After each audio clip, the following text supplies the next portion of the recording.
So welcome back to the channel. Right here I have the 4CONIC mini power bank. Now this thing says it's for iPhone 15, 15 Plus, 15 Pro Max. They're going to do that because iPhones are the most popular phones out there in terms of sales. But the reality, anything USB-C can be charged by this, which I'm going to demonstrate a little bit later in this video. You do get 1000 mAh battery. And again, for the person out here wondering if this can fully charge a phone, the answer is going to be no. It's just not powerful enough to do so. But it will get you to where you need to be depending on if you have like some type of mobile device that needs to be charged. Now, with that being said, $5.55 before taxes at $5 below. Whether it's actually ideal or not, let's unbox it and find out right now.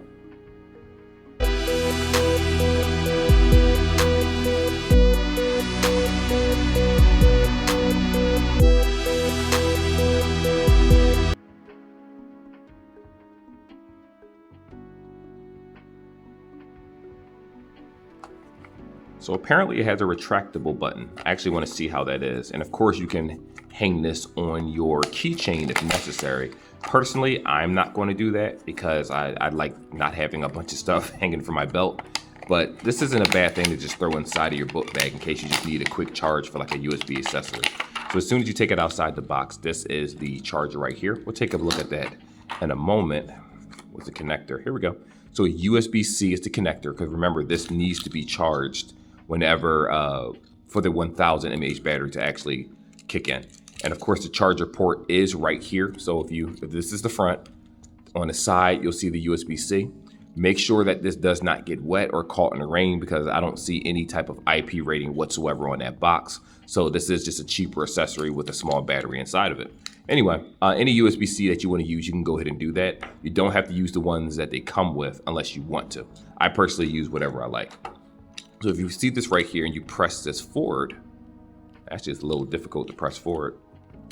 There we go. I'm not sure if all of these come this way, but I did feel like this button was a little stuck. So you might have to just take your nail right here and kind of, no, don't do that. Matter of fact, don't do that because I felt like my nail was about to lift up if I did that.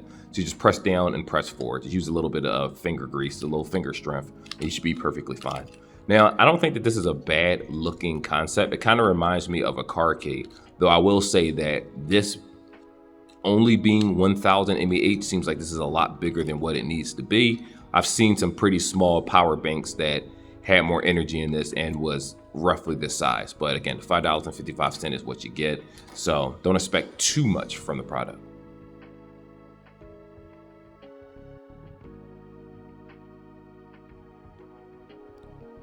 Now using this is going to be very simple. Self-explanatory. For anyone that might be second guessing themselves, nothing wrong with that. There's nothing wrong with asking questions. The problem is when you don't ask questions. You're going to go ahead and press this down like we talked about earlier. All right. Make sure that this is all the way pressed up like so. Once that is done, I'm going to show you guys something. This is my tablet right here. I'm going to go ahead and plug this up to the bottom. Oh, didn't do it. So I guess you got to hold this right here and push it up. Okay, now it clicked in. Is it going to register? Yep, so it is charging right now. Now it's not going to fast charge or anything like that, but it is currently charging. And on the bottom, you'll see the blue light right here. The indicator will let you know that it's charging. And of course, if I hit the lock button on the top corner right here, you can see that it is charging at 92%. Now, for the people out there, obviously this tablet is far too powerful for this 1000 mAh battery to charge. But then I thought about something.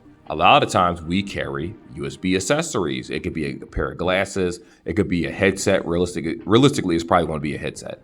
These don't have huge batteries inside of them. So if you don't have access to, let's say, a charger, or you're driving in an older car that doesn't have a USB-C or something like that inside of it, you can go ahead and just press down, push this up. Now, this is what I'm going to suggest. Hold this part right here, because mine, I could just press this down without a problem. It is a cheaper product, so it doesn't snap in. And if I just hold this out and just kind of, let me flip it this way, press this in. All right, you see the blue light, and then it is charging my USB accessory just like that.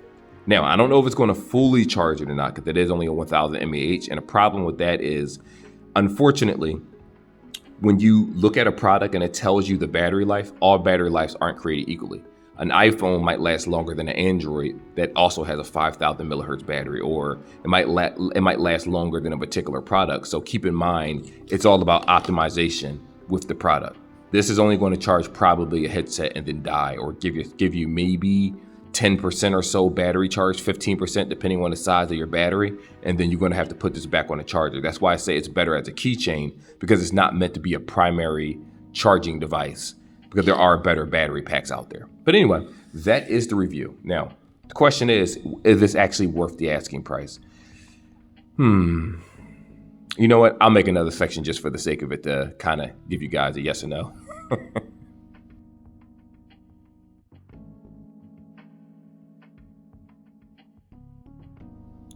So the question is this worth the asking price?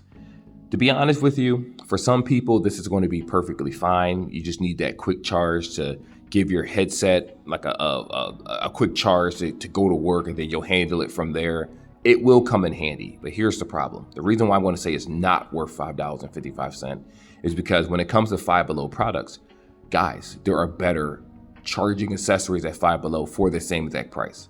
There are some chargers that are 3,000 millihertz that seem a lot more solid than this little piece of, I'm not going to call it junk or anything, but you know, if you squeeze it, you can feel how hollow it is. That's why I say it was unnecessary for it to really be this size. It's not a bad accessory, but I'm not going to sit here and say it's a good accessory either. In the world of electronics, this is bottom of the barrel. But if we're talking about Five Below and you frequent that store, you just want to buy something fast, it's not the worst thing in the world. But again, they have 5,000 millihertz battery packs, they have 3,000, they have character ones, and they're all around the same price tag, and you're going to get better bang for your buck. And you know, some people might carry this on their keychain, but I can't imagine why you would do that, especially with the USB-C sitting up top. If it ever rains or has inclement weather or gets dirty, you pretty much destroyed your product. But to each their own. I'll leave it to you guys. I personally don't think it's worth the asking price. Get a better battery pack at Five Below if you're there. Anyway, like and subscribe like always, and I'll see y'all in the next video. Peace.